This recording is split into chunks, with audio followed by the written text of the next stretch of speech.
to the Hall of Fame. Here's Booker T and Brad Gilmore. Welcome inside the Hall of Fame. I'm Booker T, 6-time world champ, 2-time Hall of Famer. Got my man Brad Gilmore here with me, as always, coming to you from ESPN 97.5, 92.5. And guys, it's been a whirlwind. It's been a whirlwind weekend for the 5-time Hall of Fame. My voice is a little hoarse, from screaming, I guess. I don't know what it is. Maybe the adrenaline. I don't know, man, but I don't think everybody in the chat, man, that's stepping inside the Hall of Fame, getting your champagne wishes and caviar dreams, man. But I'm feeling good. Bradley, how you doing, man? Hey, Book, I'm excited. We're coming off of one of the better Royal Rumbles in recent years. It was a great pay-per-view. It had a great men's Royal Rumble. One of the best show closings, maybe in company history. That's what the people on the internet are saying. Yeah. And I might agree with them. But I'm excited. Look, I know everybody today has been waiting for the Hall of Fame. I've been getting tweets. I've been getting texts. I've been getting calls. And they've all been saying the same exact thing. They've all wanted to know, where are the Shoop shirts? That's what we want to know. Where are they? No, look here. I got the Shoop shirts, man. And I forgot to put one on for today's show just because I was so excited, man. I was so excited just to get back inside the Hall of Fame and give you guys, a little feel of what it felt like, being in the ring, in the WWE ring since 2012. Since 2012, the last time I was in the Royal Rumble. And, man, I must tell you guys, man, I want to thank everybody, man. I want to thank everybody in the arena at that Alamo Dome for showing the old man some love, dog. It was off the chains, man. It was electrifying. It was one of those things where pandemonium. It was unbelievable, man. And I tell you, man, I got to thank all of those guys that was in the Royal Rumble for just letting me participate and getting to go back and see what that feel like just one more time, man. Just to walk that aisle, man. I must say, it was an awesome, awesome time, man. And for me, man, it was a chance to, I don't know. You always say I never got that itch to scratch or anything like that. But, every time I always say, preparation is the only luck you're going to have, for me to get out there and, be in front of my students, like Roxy, to be able to get out there, like my daughter, she was so freaking happy. She's been singing my song all day. My son was, hyped up, he knew what was going to happen. You know what I mean? But it wasn't about me. It was about those young guys, man. It was about all of those guys that was in the Royal Rumble that gave me, a chance to have that opportunity one more time to share the ring with those guys. And I must say, man, it was an awesome moment.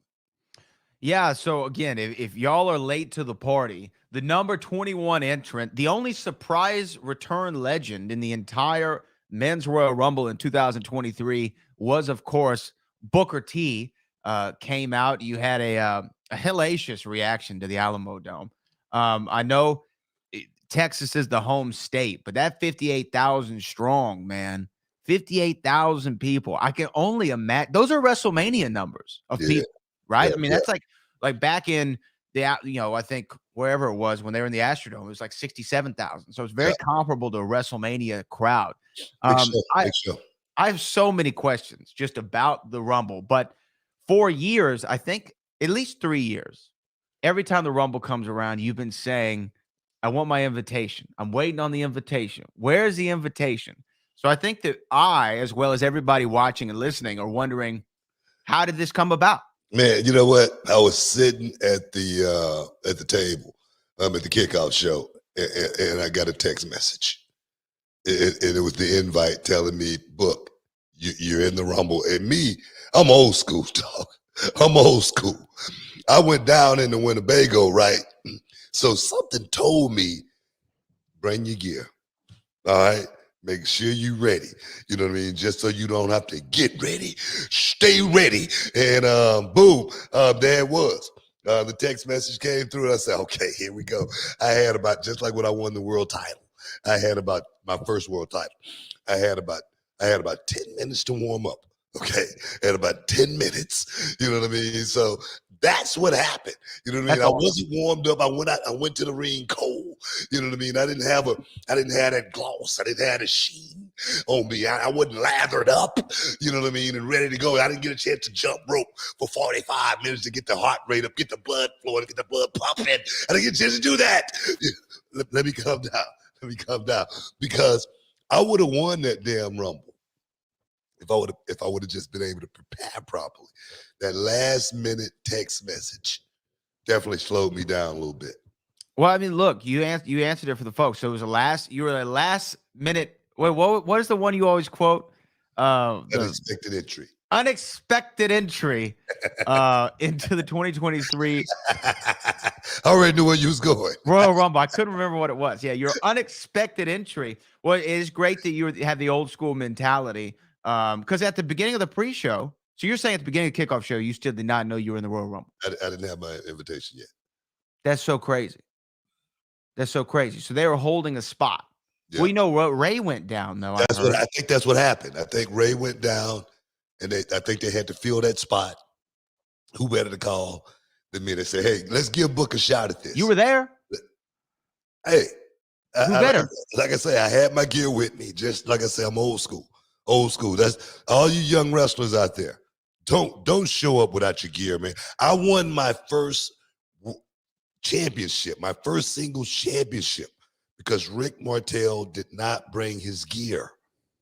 That's a true story. A true story. So you got to be ready, man. And I was ready. I was out kinda. I was almost ready. You know what I mean?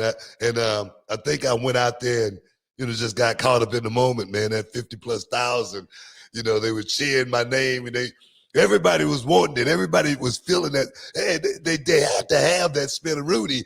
So I said, let me give it to them early, because I didn't know what I was going to have in the tank left, late in the match. You know what I mean? So I said, if I'm going to give them the Spinaroonie, let me do it now, because I don't know how this thing going to play out. Well, the Spinaroonie, although has launched your career in many ways, has made you a household name, has also been your downfall over the years. Every time it seems that you hit it in the middle of a match, something bad happens. It's more of a celebratory thing, Book. You do that after you win the match. Man, but look, have you ever been in front of 50,000+ people? Not doing that. Going crazy, wanting to see it, man. Come on, you can get caught up in the moment sometime, and that's exactly what happened. I got caught up in the moment. But there's a lot of people out there right now still saying that I'm officially still in the Royal Rumble. Yeah, I've seen this because I went through the middle rope. I did not go over the top rope. That's what people are saying, but that just goes to show you how smooth I really am. Because I'm gonna tell you right now, bro, I went over that top rope like butter. You 1000% went over the top rope. I've seen people on social media claiming this, but like I have the photo. Like I have a photo that clearly shows you over the top rope. Bro, I went over that top rope like butter, man. I was trying to make sure I was as close to the apron as possible when I went over it. That's probably why I looked that way. So all of you aspiring young wrestlers out there, take notes. Go back and watch that footage and see exactly how I made that happen, man. I came down very, very gingerly. You know what I'm saying? That's one word for it. I was almost like floating down. You know what I mean? I was like, man, do not hurt yourself. Look, Luis says, no, he went through the middle rope. I watched it 3 times and slowed it down. Luis, you are wrong. Like, you are wrong. I love you, brother, but you are 100% wrong. I'm going to tell you right now. I would have I'm looking at it right now. Bro, look here. I know what arm went over first, which was my right arm. It went over the top rope, and there's nowhere else I could have gone other than over the top rope. This is becoming like the JFK conspiracy. Was there a second shooter? Did he go through the second rope? No, he went over the top, damn it. I have more on this because to me, this was such an awesome moment to witness for so many reasons. But I have more questions for you. But I think we're coming up on break time. Yeah, we got to take a break. But that's just the haters, man, that just want to look for something. They want to try to make Booker T have, bad feet. I got nimble feet. I'm very quick on my feet. I'm still at 57. So guys, go back and look at the footage. We gotta take a break. Stick around. You're in the Hall of Fame. We'll be back in a minute. How well do you think you know your wrestling? I prepared some trivia questions right here for you. So let's go and take a look.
How was that? I hope you did well.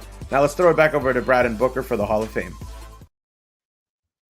Welcome back inside the Hall of Fame. Ship! Hey, Thursday, ship shirts. I'm making sure I'm going to have a ship shirt on. Make sure, no doubt. Okay, so don't say nothing. Don't say nothing, Brad. Don't say nothing. I'm not going to say anything. I just want to let you know that.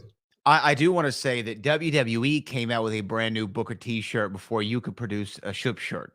I should say, it's a brand new Booker T-shirt on shop.com. Look here, if you was in the Rumble, you know what? They made them shirts like right hot off the press. They were very quick. They made them quick. They say we got Booker, and then the thing is, I don't think they really hit the press button go until they heard that pop in San Antonio. Because it was like Road Warrior pop, man. It was like 87. It was taking you back to the NWA Crockett days, man. That's the way it was. And I'm gonna tell you, man, I was a little choked up making that walk. I must say that. That's what I want to ask. Okay, so you were number 21. The clock's counting down. 10, 9, 8, or 7, 6, 5, 4, 3, 2, 1. We hear the "Can you dig it, sucker?" Right? Yeah. And when you step through the crowd, you have the hand shaking, you're doing the thing, right? What was going on in your mind? Or actually, stop. Before you walked out, what was going on in your mind? I don't know, man.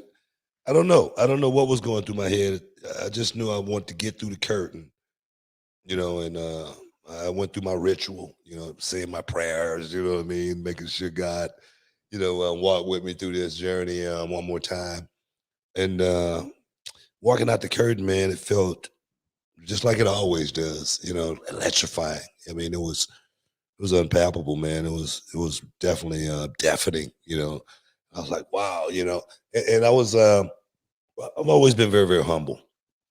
I was like, man, why am I here? It's one of those type of deals. Why am I here? Why am I still here?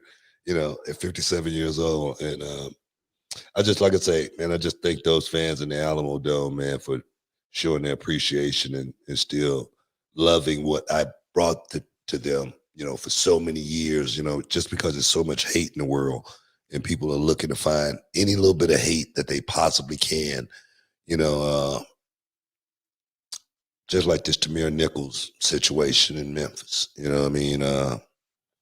we got to be better people, and that's why I say for me, it was a feeling that was indescribable. I really can't describe it to you at all.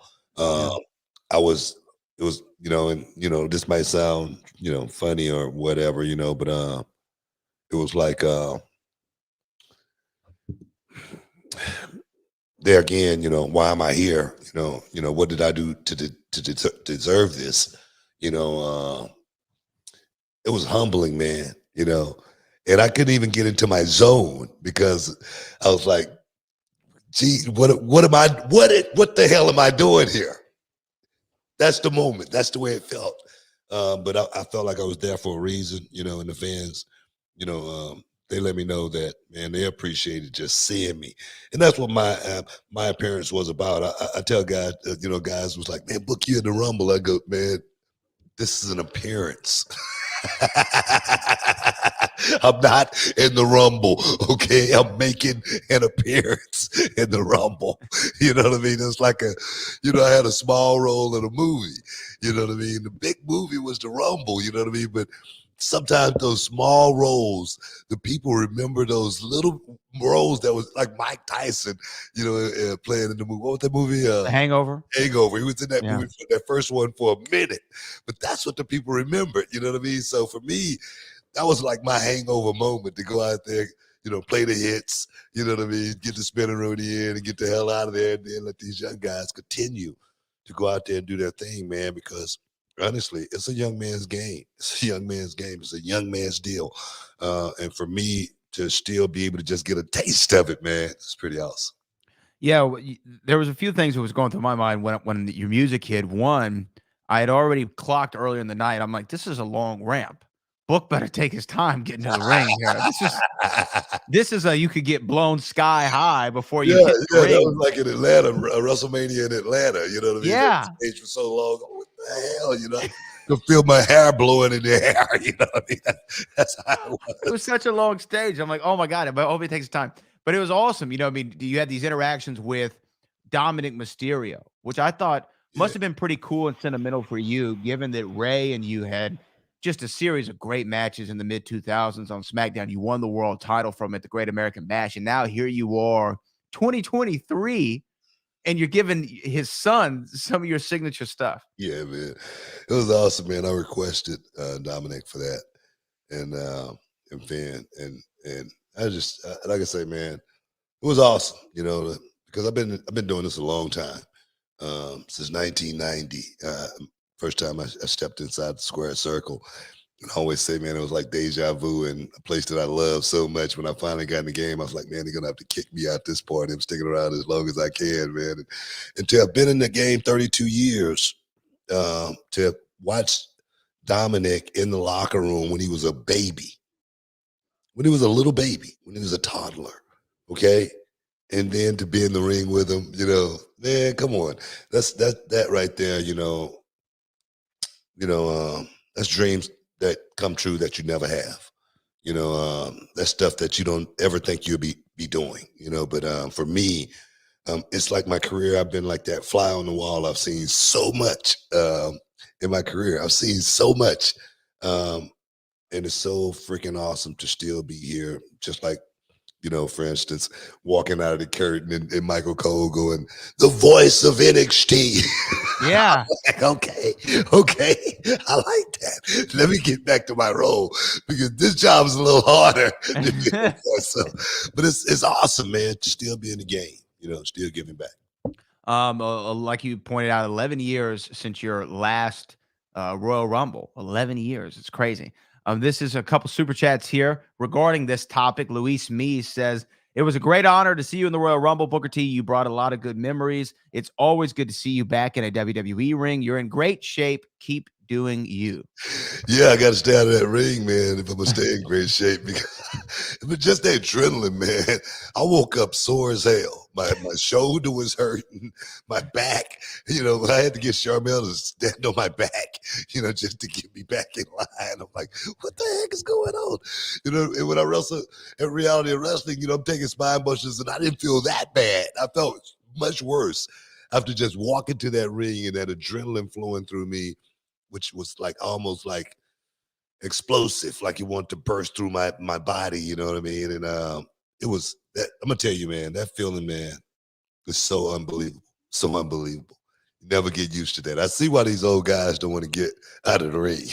I see why they pushing the envelope. It's hard, man, to walk away from that, man. But I tell you, man, that may have been my last Rumble. I like how he said May, by the way. May. If they call again, I'll consider. Hey, bro, if I'm in shape, if the old bod, if I could just keep the old bod going for a couple more years, that's the way I measure stuff. You know what I mean? I say I got 3 years left. After that, I ain't working out ever again. So once I hit 60, 59 and a half. I'm done. 9.5 is what you're looking That's when everything pay off. You know what I mean? My retirement kick in and everything. So I'm done. You know what I mean? We have another super chat here from Cali Toenail who says, BT put everyone that walked out to shame with that pop, with that Rumble Rooney, and was the only surprise entrant. I was going nuts. I actually lost my voice. I lost mine too, man. I swear I woke up and I couldn't talk, and I'm like, what the hell? I didn't do a whole lot of yelling, but I guess the little yelling I did was like coming from, from the gut. You know what I mean? But when we're at the reality wrestling shows, and I'm not going to go too behind the curtain with it, but sometimes when we're talking about the card, right? You'll maybe enact something you want to see in the show, right? You'll like kind of do something, and every time you do it, you'll go like this. You go, and then I want you to go, duh! Right? And you did that in the match on the Royal Rumble. I heard the mics go, ah! You did the Booker T thing. Bro, it's like a karate movie. You never watched the karate movie where people were yelling and screaming? Yeah, that was part of the movie. You know what I mean? So, heck yeah, I had a couple of them left in me, man. I swear, man. But it was awesome, man. It was freaking awesome, and then Gunther did an awesome job, making history as well. That guy's going to be a major, major player here, for WWE for a long time. And it was my honor, to do the favor for him. And I see people, like stupid people, man, Booker got jobbed out. And let me just say this. Booker got jobbed out by Gunther. And I want to say this publicly, just so everybody can hear it. I'd rather be jobbed out by Gunther than Gunther be jobbed out by me any day of the week. All right, guys, stick around. You're in the Hall of Fame. We'll be back in a minute.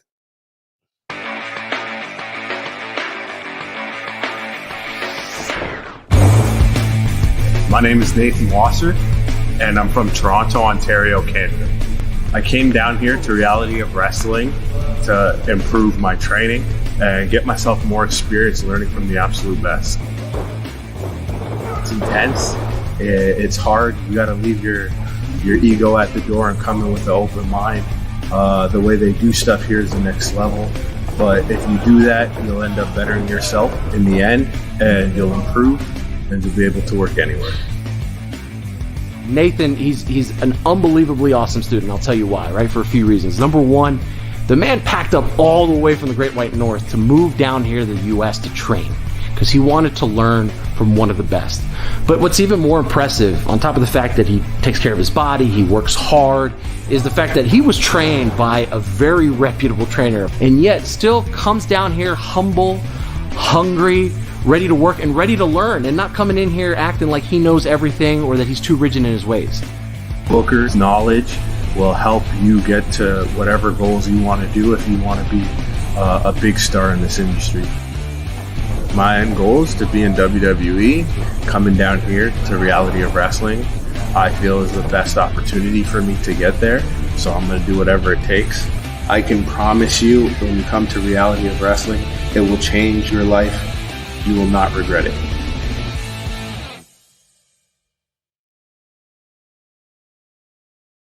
Can you dig it, sucker? You are listening to the Hall of Fame. Here's Booker T and Brad Gilmore. Welcome back inside the Hall of Fame, guys. We're just talking the Royal Rumble. Coming out at number 21, man. I think I'm going to get me a shirt with 21 on it. You know what I mean? Ooh, that'd be great. 21 shirts, start selling. You know what I mean? You know what I mean? But we got more super chats, man. Are we gonna get that one before we get the ship shirt? Are we gonna get the 21 shirt before we get ship shirts? They already look thirsty. Just be waiting. Okay, I'll be ready. You'll see something special. Then you're gonna be able to order one. So here we go. Can Donald Green says, because you won't even be getting one for free. You can order one. Donald Green says, Book, can you settle something between me and my son? Yeah. Did you go over the top rope? I told my son you went through the middle rope and got cheated. That people really want to hold on to this one. A lot of people think I went over the top rope. I mean, went through the middle rope, but I went over the top rope. I'm I'm very skilled. I'm very skilled. And trust me, the hand is quicker than the eye. The hand is quicker than the eye. A lot of people go over the top rope a little differently than I do. I'm thinking about safety first when I go over that top rope. So I'm gonna bend that top rope as much as I possibly can to actually move towards that middle rope to where it may have looked like that, but nah. I mean, I'm a professional. I'm a professional. Yeah, I'm trying to find. Let's see. I know I have it here somewhere. I'll I, find I the saw clip. one shot where a guy had a beautiful shot. He was up in the stands and he was looking down. It was a perfect shot, but I don't know, man. Like I said, I don't know what people are thinking, but nah, I went over the top rope.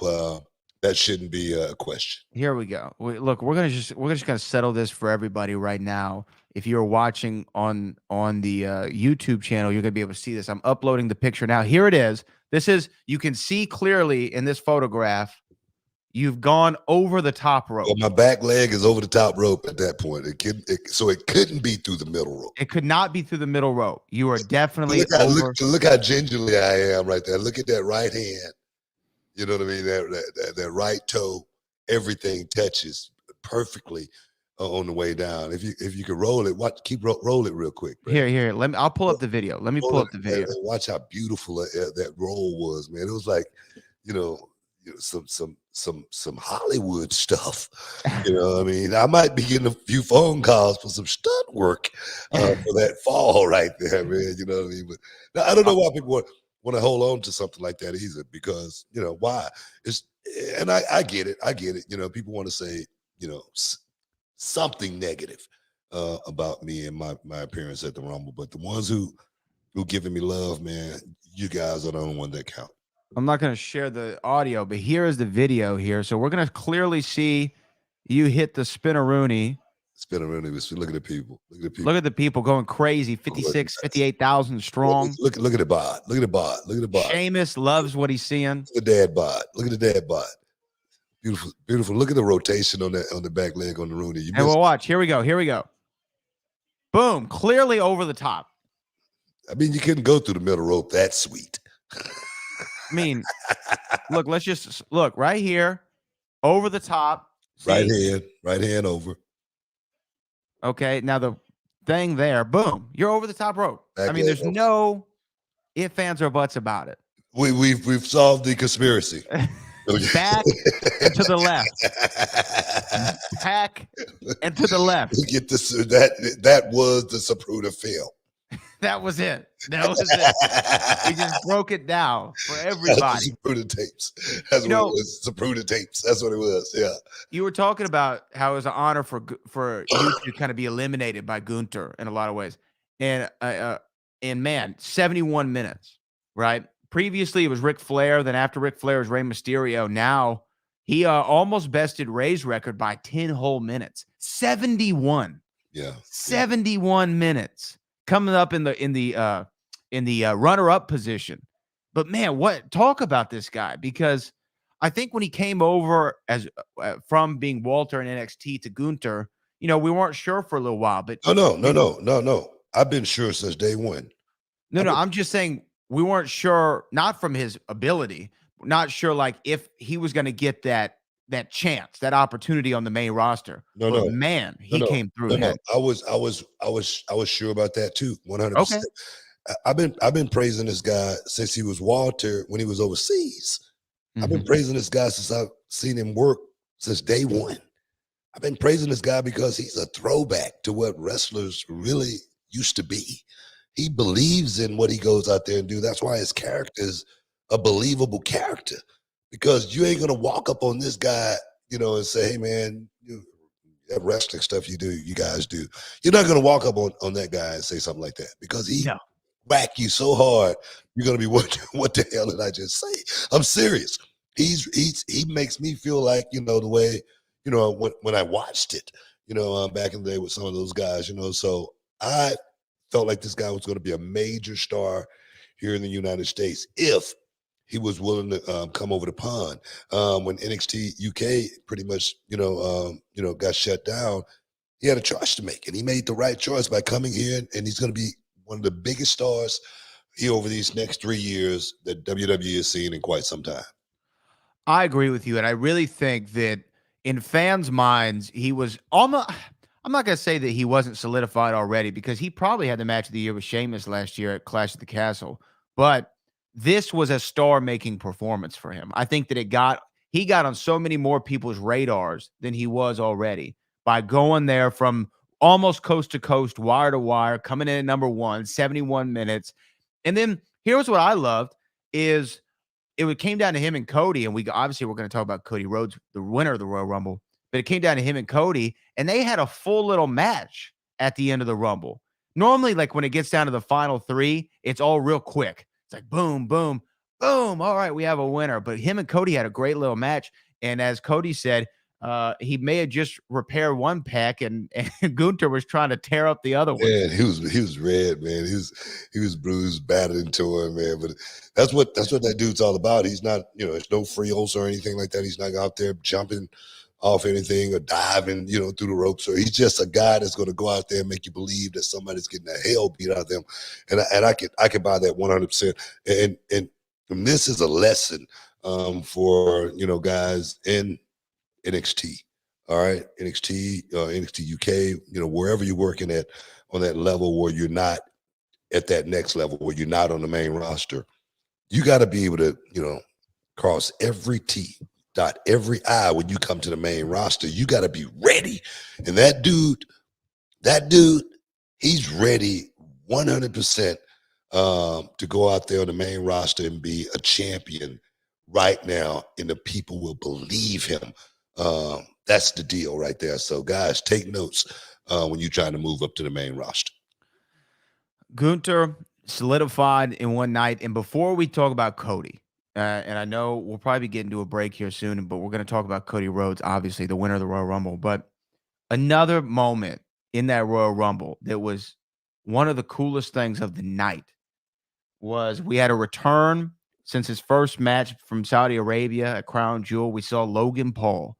And Logan Paul and Ricochet did something I've never seen before. Yeah. At least on a major scale, major level. And it was one of the sweetest spots in the entire Royal Rumble where they did a double springboard clothesline into one another, connecting in midair, perfectly timed, taking a big bump. They showed the replay like 8 times. It was beautiful. It was beautiful, but I'm going to tell you right now, somebody on the indies going to call you out and go, no, I did that. That was my move. We're going to get that. But like Brad said, if you haven't done it on a major scale, you ain't done it. Right. If I can steal it and put it out there, it's mine. Look at CM Punk. CM Punk going to go to sleep. You know what I mean? Yep. CM Punk stole that move, and right now he's getting all kind of heat from it. You know what I mean? So you got to be original. Got to be original. But that kid, Logan Paul, he's an athlete. He's a stud, and more importantly, he loved the business. He's a fan. You could tell he loves this. It's not like getting in a boxing ring for him. That's work. Doing this, man, he could do this in his sleep. You know what I mean? And he does it very, very well. And to be able to pull that spot off right there, just that one spot, that was a highlight. That was a trending moment for both of those guys. And for him to work at that level where he could pull something off like that with a Ricochet, who is an extraordinary talent, I give him a lot of props. I mean, Ricochet is like a video game character come to life most nights, right? I mean, he does stuff that I don't understand how athletically anybody could really do. Logan Paul, though, we can say whatever we want about him. That guy is one hell of an athlete. He is uber athletic, like next level, natural God-given ability. Yeah. And if everything matches his athleticism, right? Like if his character and his psychology and all that match what he can do as an athlete, this is going to be a guy. He's going to have to grow into, being really, really great. But agreed. I'm going to tell you right now, his base that he's starting from, bro, he's well above, head shoulders above so many guys that's in that locker room right now. Yeah. Because he gets it. He's an entertainer. Yeah. Right. Yeah. Yeah. And learning that muscle is so important in this business. Learning how to entertain. Amen. That's the name of the game. Hey, guys, stick around. We got to take a quick break here in the Hall of Fame. We'll be back in a momento.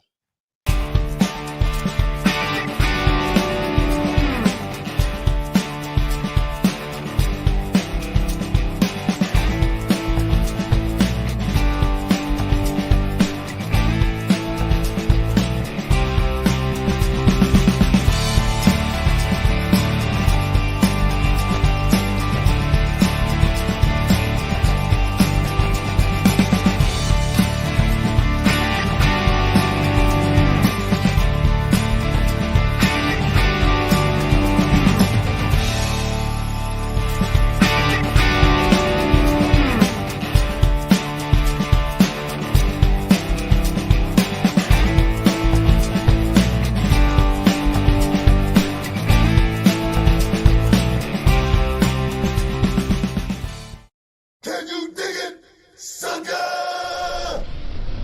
You're listening to the Hall of Fame. Here's Booker T and Brad Gilmore. Shup. Welcome back inside the Hall of Fame. You know, a lot of people was expecting my man RVD to be in the Royal Rumble. Everybody was looking for me, and I was one of them. I thought I was, run into my homie back in the locker room, but no RVD, man. I know a lot of people was disappointed, probably. Yeah, no Rob Van Dam, but the surprise is that we got, I guess technically, so you were the only returning legend surprise. You know, when you got a legend coming back like me, you don't want to spoil it. You don't want to put too much on top of that. You don't need much. You don't need much. And the thing is, everybody ain't getting a T-shirt. Not everybody's getting a T-shirt. And look, and not everybody's two-time Hall of Famer. So in raw reality, you took 2 spaces up. Right? You took 2 spaces up is really what happened. You're going to be mad talking about how I took somebody's spot, in the Royal Rumble. I'm sure that's coming next. He wasn't even in there but a minute. He took somebody's spot that could have been in there, that could have made a difference.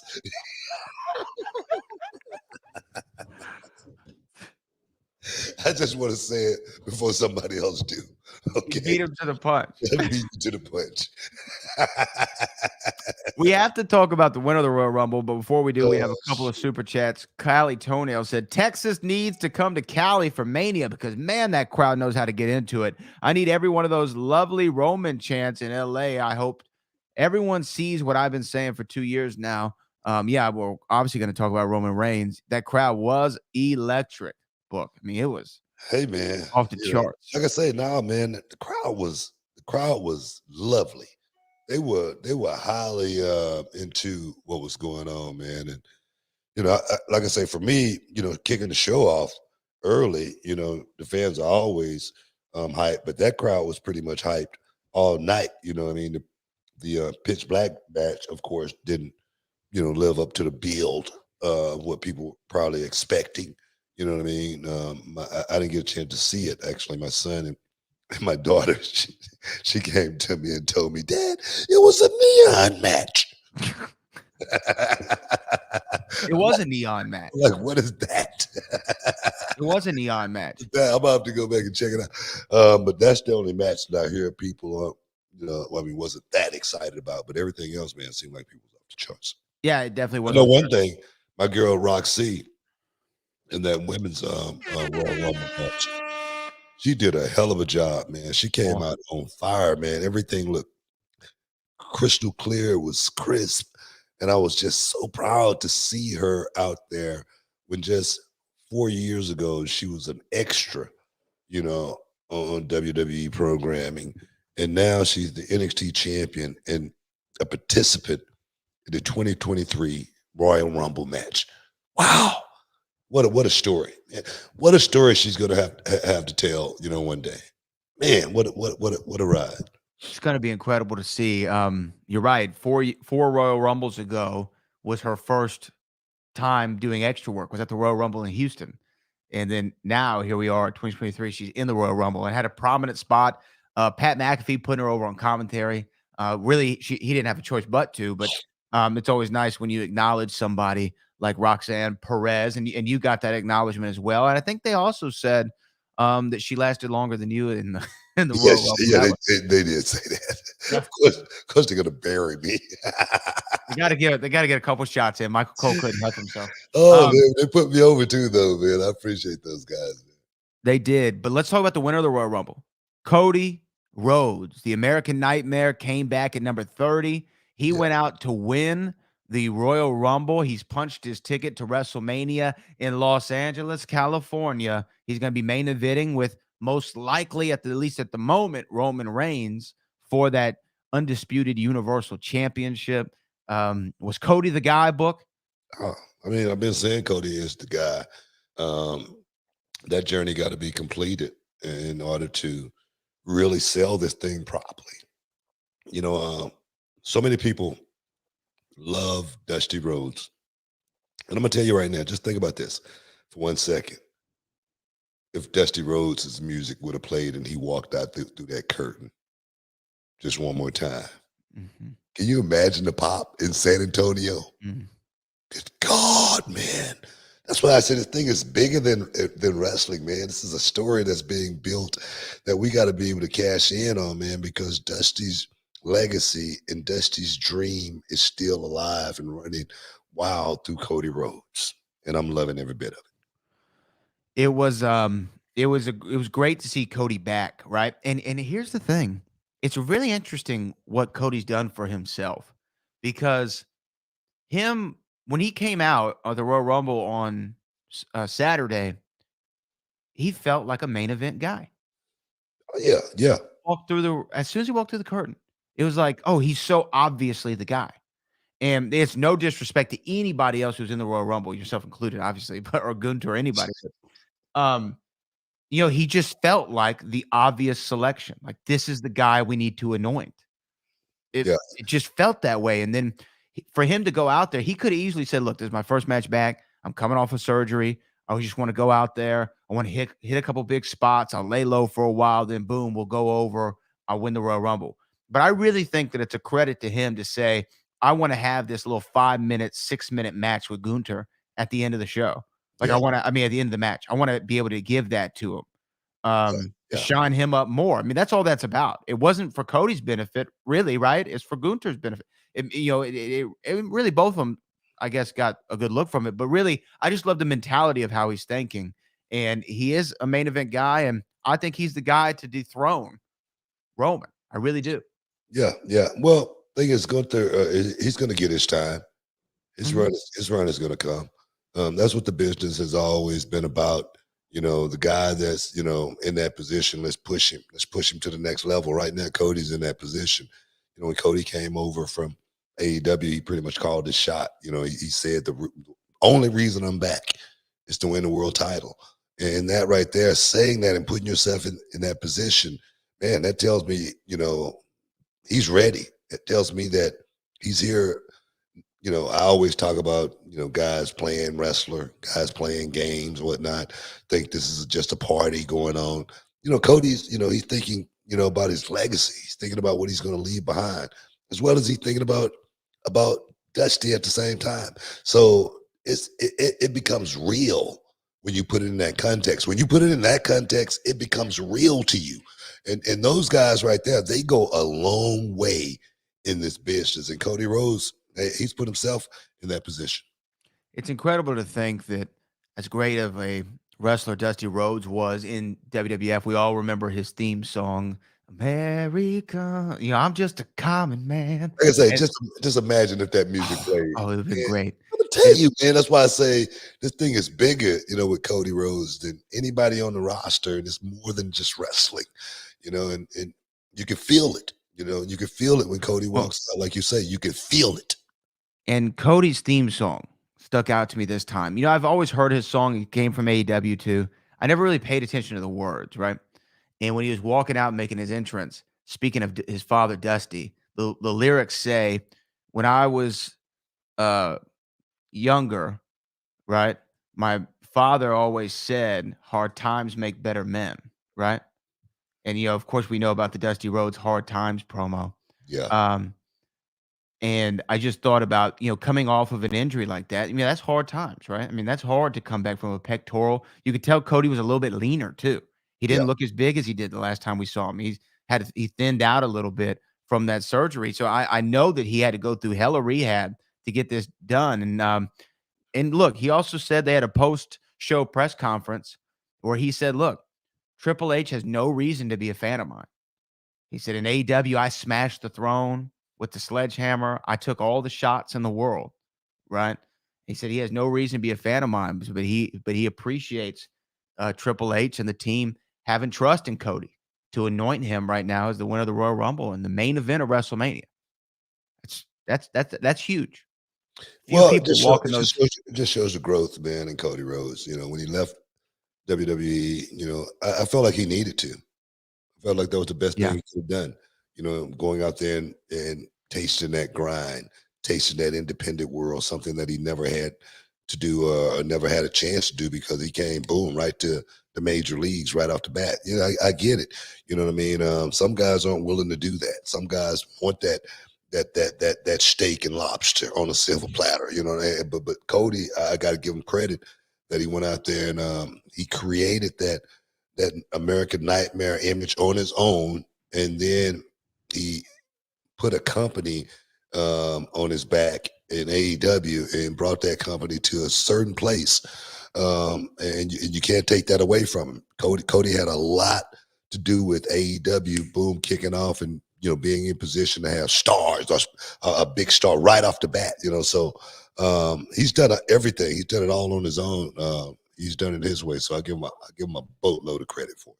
Yeah, it's incredible to see. And I can only imagine, you know, what I was going to say a minute ago is like, as big of a star as Dusty Rhodes was in Crockett, in the NWA and WCW, he didn't reach that same level of success in the WWF, right, as a wrestler. Although legend, he wasn't the world champion. He didn't win the Royal Rumble. His brother, Dustin, Gold Dust, I mean, one of the most popular characters really in company history when you think about the character of Gold Dust. And he had his WrestleMania moment with Roddy Piper, but he never went out there and won the world title either. He was never the winner of the Royal Rumble. You didn't think that the youngest of the family, Cody Rhodes, would be the guy to go out there and do this. But he really does carry the legacy of not only his father, but his brother. And he made allusions to his brother in the match. He did the Shattered Dreams and the Gold Dust, you know, whatever you call that inhale, the Gold Dust inhale to the crowd. So he's fighting for more than just himself. Right? Yep. We got to take a break, man. Stick around, guys. You're in the Hall of Fame. We'll be back in a minute. Every time I come here, I just like have so much fun. I go home and we just can't stop talking about it till we come back. The whole roster, top to bottom, star-studded guys. We drove 12 hours from Atlanta just to come see it. One Missile for the World. It's one of the premier independent wrestling promotions across America. It's a well-oiled machine, and there's a lot of good talent, which is very rare on in these shows to see so much talent on one show. The organization that he has right now, I think and truly believe that it's one of the best organizations out there. Brian Keith is 15 feet in the air! Brian Keith from up top! A lot of fun, a lot of good athletes, good wrestlers, good family fun. I've been around with a lot of the other independent groups, but this to me is a very, very top and first-class operation. Reality of wrestling, one word, heart. And that's what Booker T is bringing to Houston. It's already special. He's created opportunity, and he's creating great talent, as you guys well know. Can't make it happen without these young people, without the fans coming out and supporting this thing. This is the flagship of Texas wrestling. This is the beginning of something big. It ain't gonna stop. It's the best damn promotion in the country right now. The best independent promotion in the country. The best talent, the best coach and teacher that there ever was. And this is where it's at right here in the reality of wrestling. Believe that. Oh my goodness! A Davidson driver! It's very professional. It's a very good production. Booker's doing it right. I really enjoyed being a part of it. Oh, what a rush! The future of wrestling is reality of wrestling. That's the reality of the situation. I'm Roddy Piper, and you're watching Reality of Wrestling. Be there, be square, baby.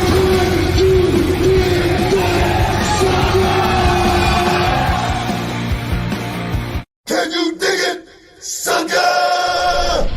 You're listening to the Hall of Fame. Here's Booker T and Brad Gilmore.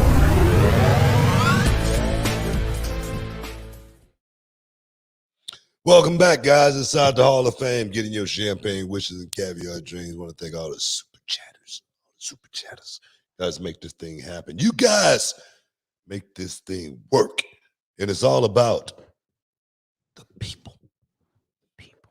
The people. Well, the people were excited on Saturday night in San Antonio, Texas at the Alamo Dome when we saw the Royal Rumble in 2023. We're on the road to WrestleMania officially. There were a couple other things that I felt like we should mention. Of course, I think you were 2 for 2 this year on your Royal Rumble picks, Book. You were 2 for 2. You never do predictions. You never say, I want to book the show. But you must have had some strong inclination, some feeling, some spirit came through your body in order for you to predict not only Cody Rhodes to win the Royal Rumble, but the Rip. Rhea Ripley went out there from the number 1 spot all the way through the match and won the Royal Rumble, is going to WrestleMania. I don't know. I can't tell you, why I called that one, or anything like that. But I do know this business. Okay, I know a little bit about it, and for me, saying that Rhea Ripley, it's really her time, to get the rocket put on her and put her, take her to the moon. It really is. She's a player. She's a major player. Cody Rhodes coming over and coming back, making his return to the Rumble. It was too big not to capitalize off of it, Yeah. I mean, it was just no brainer. Anybody that was watching the show should have felt that same way, because it feels like wrestling again. Mm-hmm. Sports entertainment part, I love that. You know what I mean? But it really feels like wrestling again, where the wrestling means something. The payoffs mean something. And for me, that's why I watched it. I love the sports entertainment. I love the segments and all of that. But those guys back in the day, when I was watching Hogan and those guys had beef and they had their promos, they would beat the hell out of Hogan. But when it came to Saturday night's main event or a big pay-per-view, Hogan was coming back and it was going to be on. And that's what made me feel like a Savage, a Steamboat. Man, those guys was going to go out there, Orndorff. Those guys was going to go out there and break it.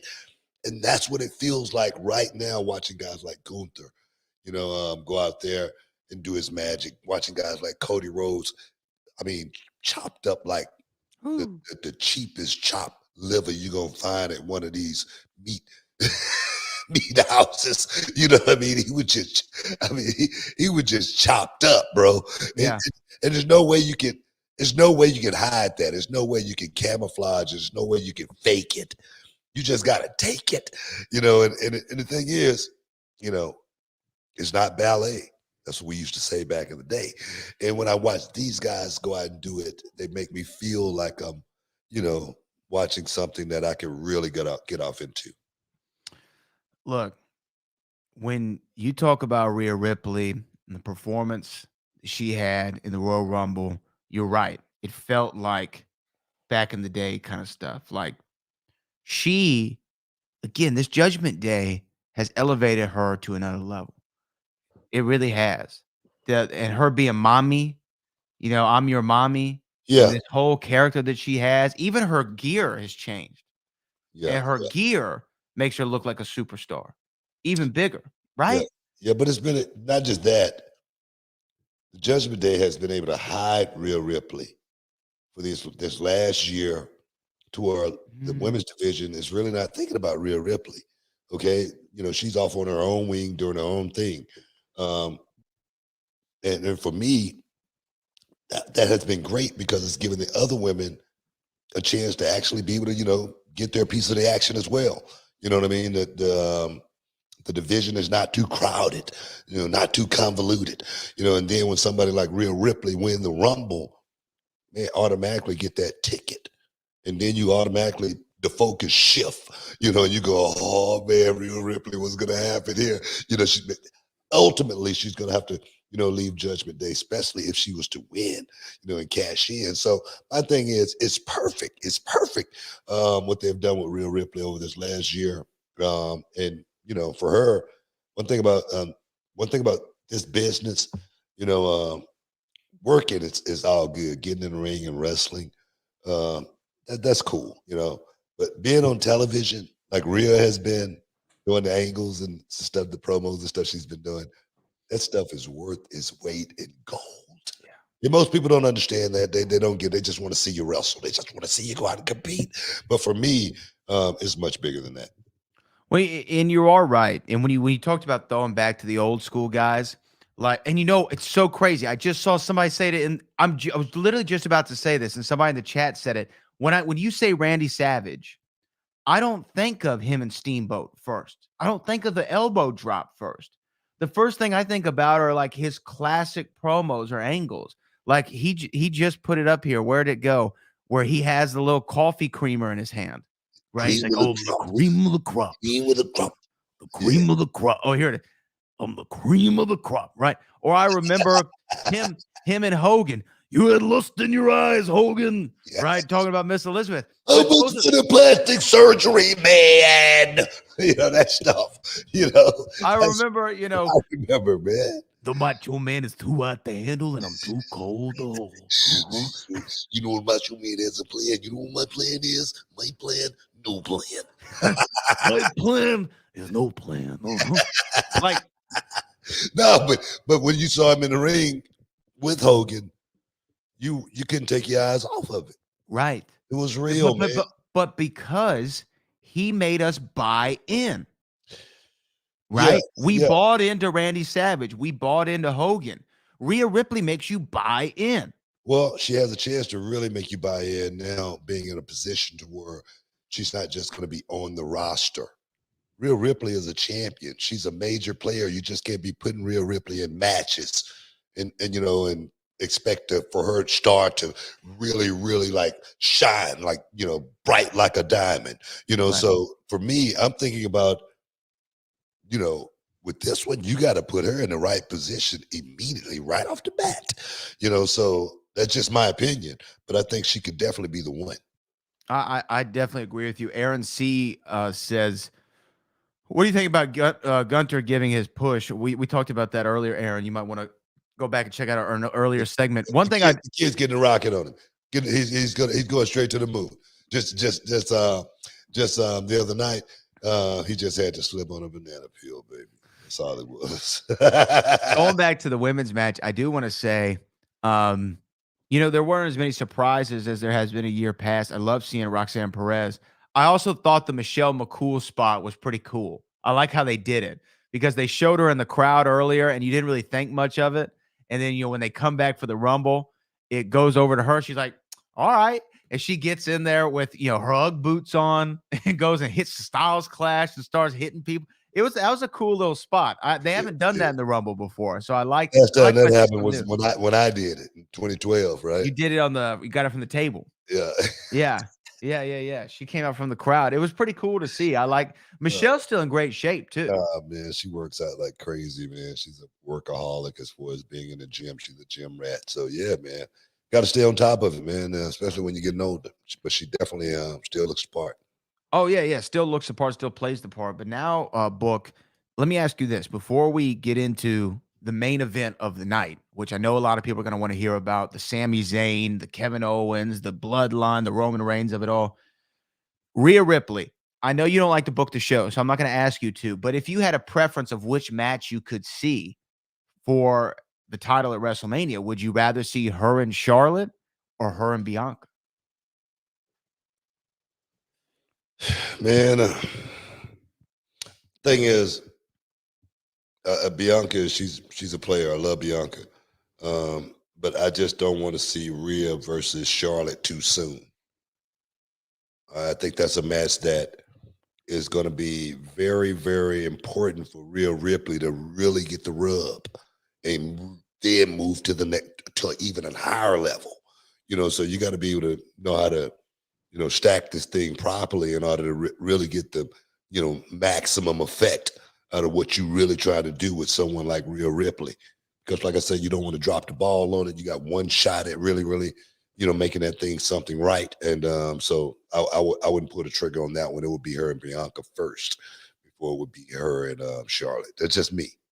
I agree with you. I like the Bianca match. I think that the Charlotte one, we can build to that even more than just to this WrestleMania. I mean, we can build. That's a match that could be a year-long build kind of thing, right? Yeah, like I say, it's definitely, just don't want to pull the trigger on that one too soon. But again, you're gonna have a great match either way. Yeah. You're gonna have a great match either way. You know what I mean? But I just want people to know that I'm speaking from business aspect only. I know it's going to be a lot of haters out there. People coming at me from Black Twitter saying, "Why do you want her to go against Bianca first?" I love Bianca too. You know what I mean? But that's why I don't like booking the show, Brad. I just said, which would you think should come first? And you said Bianca. Just said, Black Twitter. She did wrestle. Yeah. She did wrestle Charlotte at the empty WrestleMania. We just wasn't ready for it. Right. Way too soon. I agree. It's way too soon for that to have happened. I agree. Just my opinion. I think we got to take a break, and then we'll talk about Roman. We got to stick around, guys. We'll be back in a minute.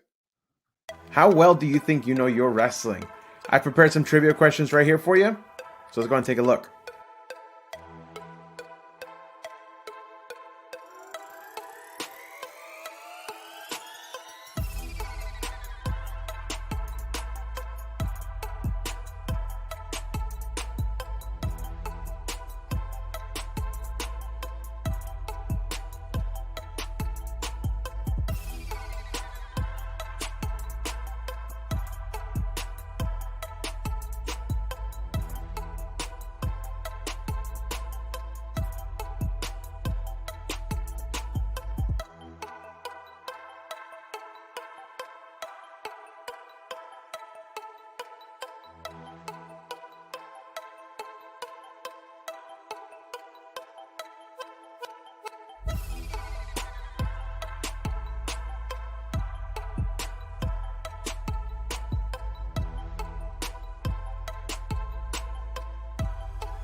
How was that? I hope you did well. Now let's throw it back over to Brad and Booker for the Hall of Fame.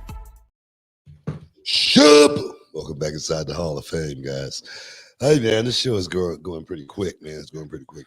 Also, I will be at the desk tomorrow night. NXT is going down in Orlando, Florida, guys. We're on the road to Vengeance Day, and you guys do not want to miss that triple threat action between my girl Roxanne Perez, Gigi Dolan, and JC Jane for the NXT Women's Championship. And yes, I will be there, coming to you live from Charlotte, North Carolina. So I just wanted to put that out there. Well, I'm looking forward to Vengeance Day in Ric Flair country, Charlotte, North Carolina, of course. We're going to have to be watching that on Peacock. I can't say that on the radio. Did you hear how Pat McAfee referred to Peacock on the Royal Rumble? No. Well, he said the instead of Peacock. He called it the COCK. We can't say it on the radio. Did he do it on purpose? Yeah. And I could tell, even though I hear they don't come in your ear as much as now, I can tell somebody came in his ear for that one.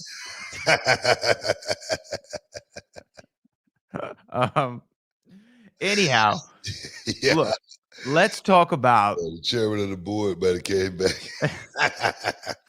It's Peacock. It's Peacock, you idiot. Damn it. Let's talk about the main event segment. Main event was Roman Reigns and Kevin Owens. Now, the match was awesome. The match was a brawl between two guys who can go out there and work with probably anybody in the world, two of the top 5 in the world today. Match was great, but people have really been talking about the aftermath of the match. I know, Book, by that time, you may have been heading home by that time.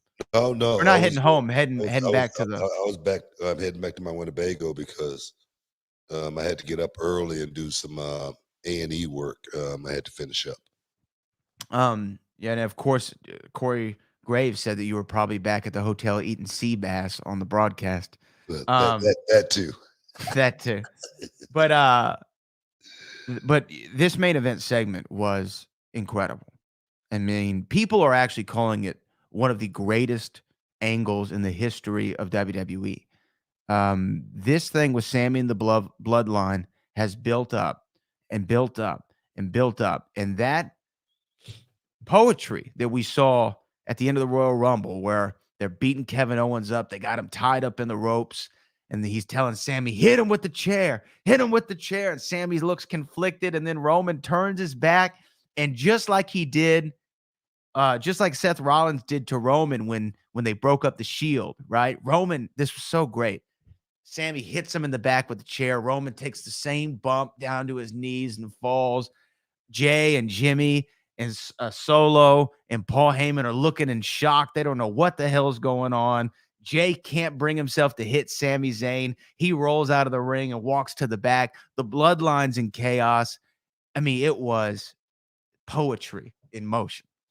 No, Sami Zayn has been getting has been giving like Oscar-worthy performances as of late, especially with the Bloodline. He's made that thing come alive.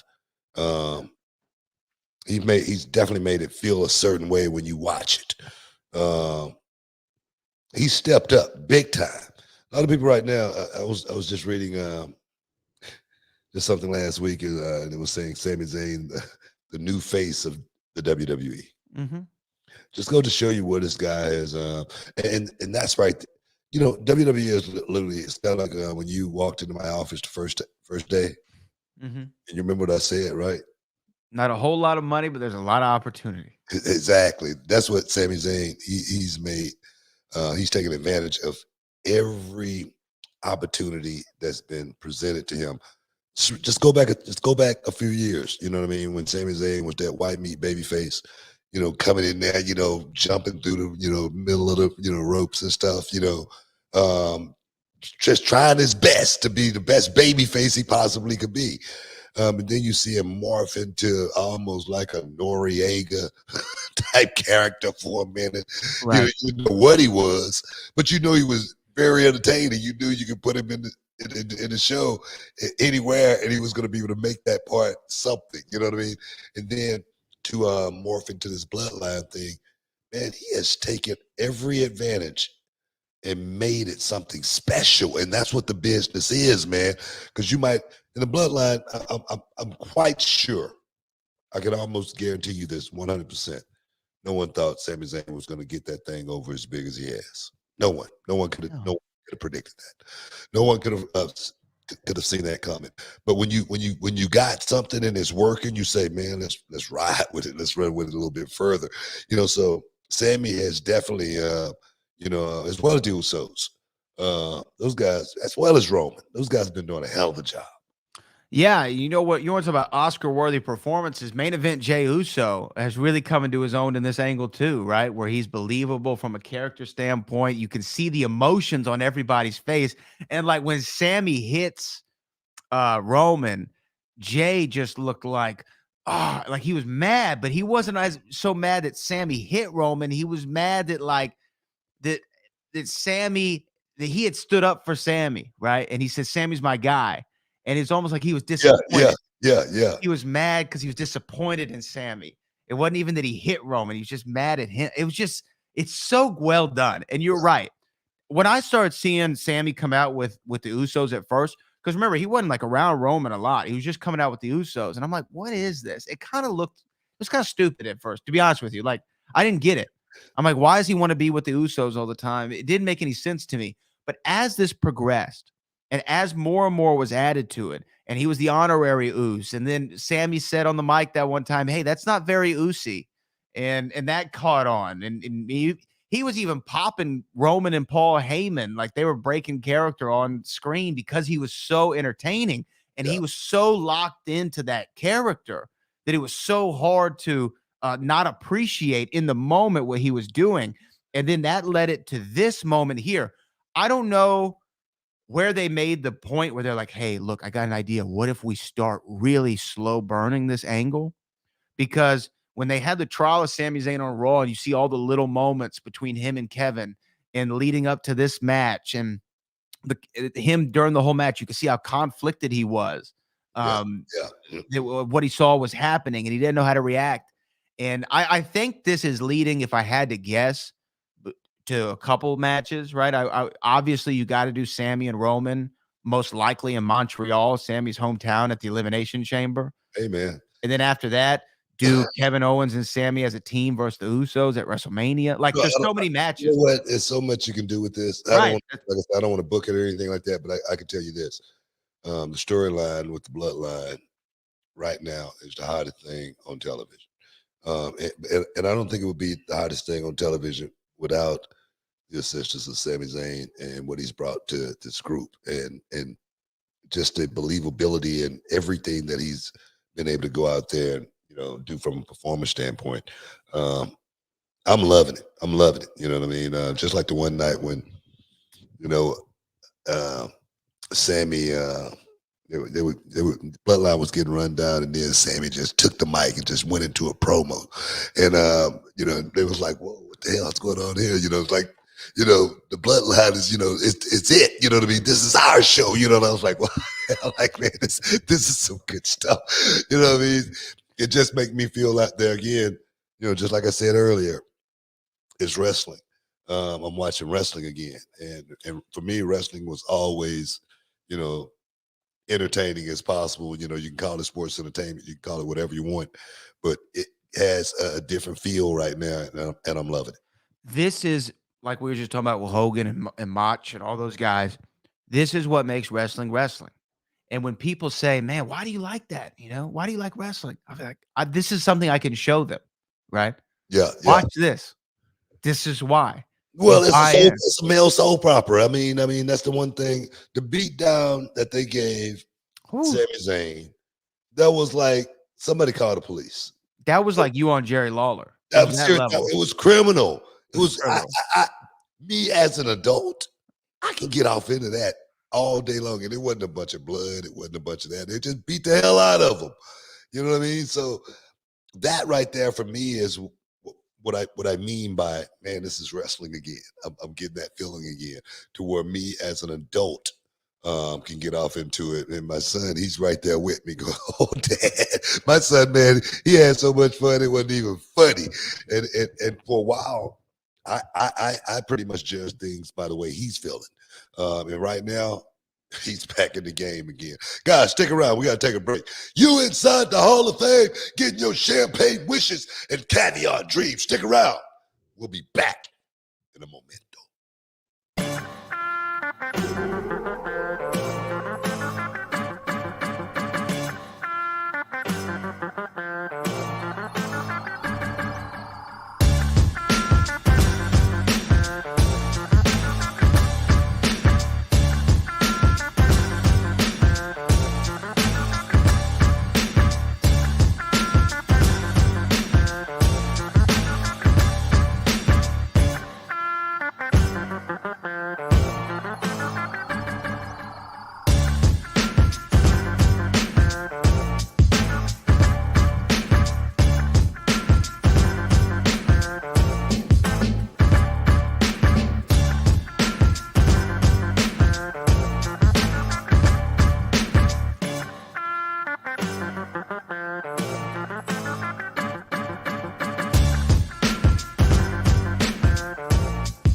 Welcome back inside the Hall of Fame, guys. We're getting ready to wrap this thing here up here shortly. Like I said, I got to get ready, man. I got to get ready for NXT tomorrow night, guys. If you're anywhere near a television set, check us out tomorrow night. Me and my band, Vic Joseph. I like to call him Joe Vic when we're not on the air. But yeah, check us out. It's going to be good. We have another super chat here from Aaron C. Of course, we're talking about the Royal Rumble 2023. He said, can you see Sami and Kevin Owens teaming back up, maybe for the tag titles?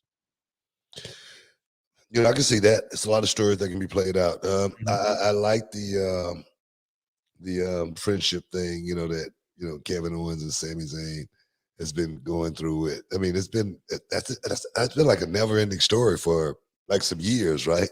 Yeah, I mean, since they both came in, well, I mean, really before they even came to WWE, but exactly my point. Ring of Honor stuff. Yeah, and they're still using that to where it's getting emotion out of you, with Sami Zayn. I'm not sure, man. I'm not sure about this. I'm not sure if I want to go along with this. You know what I mean? Jay, man, I'm not down with just beating the hell out of something. That right there is real. You know what I mean? You can put yourself in that position. You know what I mean? You see somebody getting the hell beat out of them. What are you going to do? What are you going to do? You're going to stop the person, or you're going to join in? It's one of those type of deals. God, it was so good. It was just so damn good, man. I mean, it really was like it's like a movie. It's like okay, you remember that you've seen American Gangster, right, with Denzel? Yeah. You remember the scene where they're all eating breakfast at the restaurant and Denzel sees Idris Elba's character, right? Yeah. And he gets up and he goes and he just kills him in broad daylight and puts his 20% the jar. jar. You know what I mean? Yeah. There's your 20% or whatever. Yeah. And like everybody in the family had to either like sit back and just be cool with it, or they had to make a decision. It was a real moment, right? Where you could felt the real emotions of the characters without them saying a word. Sammy didn't say a word. Jay and Jimmy and Solo and Paul, Roman, none of them were saying anything, but you felt all their emotions just based on their facial expressions and their reactions to what was going on. God, it was so great. So great. Yeah. So great. So I can see them. That's good work. Yeah. I can see them coming back together. People are all trying to figure out one guy in particular. Where does one guy go from here?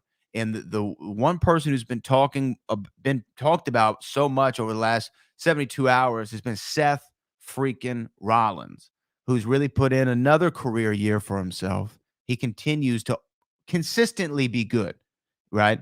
Yeah. Like one thing you don't have to worry about is Seth Rollins going to have an entertaining match segment or promo or whatever. He's going to find a way, right?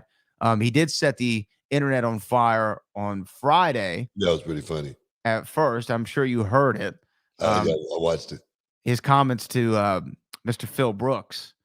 And I don't know, but you think he was shooting there, or was that? Oh, he was shooting 100%. My thing is, I'm just glad I didn't have to see it. I'm just glad, people can't look at me now and be like, I'm a hater. You know what I mean? I keep my mouth shut because my mama always told me, if you ain't got something good to say about somebody, don't say nothing at all. So I've always tried to, put myself in that position. But, you hear, other guys, that's been around the business, that feel and speak the same way about Phil Brooks, and it's because of being around him. Nothing personal or anything like that. Nothing to make it out to be something that it's not or anything like that. But when you're around people, you kind of like get a feel of what they're about.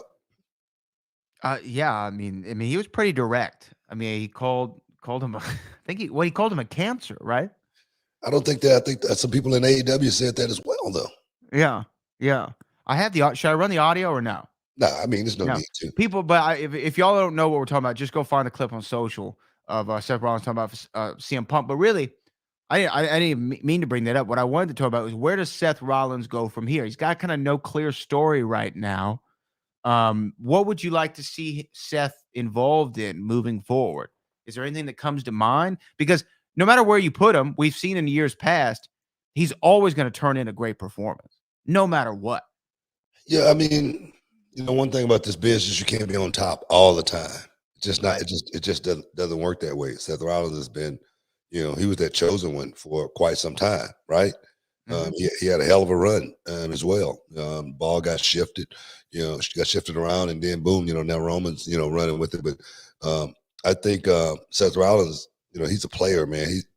He's a guy that knows his role. He's over this last year or so, he's been just painting Picasso, just going out and working, creating this off the wall character, whatever it may be. But he's like Macho Man Savage. You can put him in a main event with anybody, and the thing is, you can put him in a main event, and he's capable of winning, and he's a guy that the fans are going to be behind because he's Seth friggin' Rollins. You know what I mean? So he's a guy that's playing with house money right now, as far as I'm concerned. Yeah, he can take a loss, and he's at that moment where he could take a loss, and it doesn't really hurt him. You know what I mean? Yeah. Like I said, right now, I think he's playing with house money. I don't think Seth Rollins has anything to worry about in the long run as far as his future. Okay, so 2 follow-ups to that because we're going into WrestleMania season. Remember last WrestleMania, we didn't know who Seth Rollins was going to be wrestling, and then it ended up being Cody Rhodes. He had that great program with him in the summer before Cody got hurt. 2 questions. One, because this just popped in my head, because just from a match perspective, it could be cool to see at WrestleMania. I mean, him and Logan Paul. Like, who's Logan Paul going to wrestle at WrestleMania? I think Logan eliminated Seth from the Rumble. There's a little seed of a story that could be there. Yeah, That could be interesting. And I think, Seth Rollins would be the guy that could actually go out there and lead that kid, Logan Paul, through a match like that, and that magnitude, and really make him shine on that stage. I think that would be great. Now somebody in the chat wants to know, do we think that kind of is the Seth Rollins comments we were referring to earlier about CM Punk, is this leading to any kind of program? Do you think that was a setup? No, that's not a program, guys. It's not a program. Those are guys stating the way he really felt. And people stop thinking everything is a work. You know what I mean? Sometimes, if I say something negative to the point about somebody being a cancer in the locker room, I'm not playing. Okay? That's not stuff you play around with. That's not an angle. It's not an angle. Okay? That's just not. All right? And I know a lot of people out there that's not in the business will want to think that, but sometimes it's real. It's real talk. Yeah, and he's definitely stated his feelings. Jason here actually pitched this Logan Paul Seth Rollins match earlier. He just pointed out, so that could be something that we see. We do have a super chat here. This might be the last we can get into the show, and of course, it's from Antonio. 2011 needs to perform next time. I was not feeling the performance they had. It sounded terrible. Step closer. Oh, people are talking about Hardy. Yeah, Hardy at the Royal Rumble. A lot of people didn't like his performance. Yeah, I've been hearing a lot about Hardy, and a lot of it hasn't been. You all right? Excuse me. A lot of it hadn't been that great. I just got caught up in that right there. Well, they buried him. No, I'm serious, man, because sometimes, man, you can think you out there jamming. And the people going, what the hell is this? So, yeah, I get it, guys. It was look, no disrespect. I know it's hard to go out there in front of 58,000 people who mainly don't know who you are ahead of time and trying to captivate them with a song that is interesting. Now, it's not my style, but you know what? The guy's selling records. He got that spot for a reason. So more props to him. I mean, he's got some kind of a following. Somebody gotta have it. For him to have, gotten a phone call and say, we want you to perform at the Rumble. You know what I mean? We got to have you. You know what I mean? How much is it going to, I mean, what is it going to cost to get you? Is it, you got to know somebody. Just say that. So let me ask you this, though, because we're about to wrap up the show for the day. Royal Rumble 2023, one that you'll probably remember forever for a variety of different reasons. But if you get the call, we're going into the Royal Rumble. We got 2 nights. I mean, we got the WrestleMania. We got 2 nights of WrestleMania. We need a little star power on the card. Booker T, maybe can you get in there? Maybe can we do a match? Can we do something?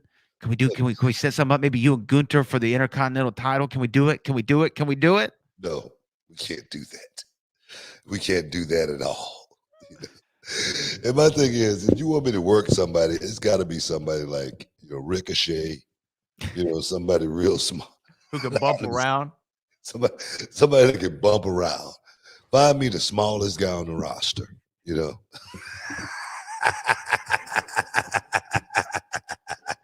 I'm serious, man. Because that's a young man's game. It's a young man's game. And I don't plan on being nowhere near that 20 by 20 at WrestleMania. All right, guys. Other than They want to throw me on the commentary table for a match or something like that. I'm down with that. But other than that, no, I don't plan on going out there doing anything at WrestleMania.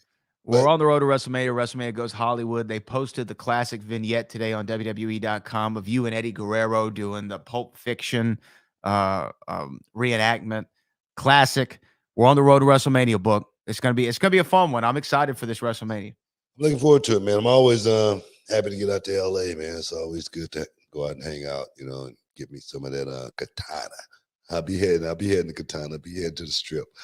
Soon as I get there, guys, Mindy Woman. So, guys, I want to thank you guys for hanging out inside the Hall of Fame, getting your champagne wishes, caviar dreams today. Like I say, Thursday, guys, ship shirts.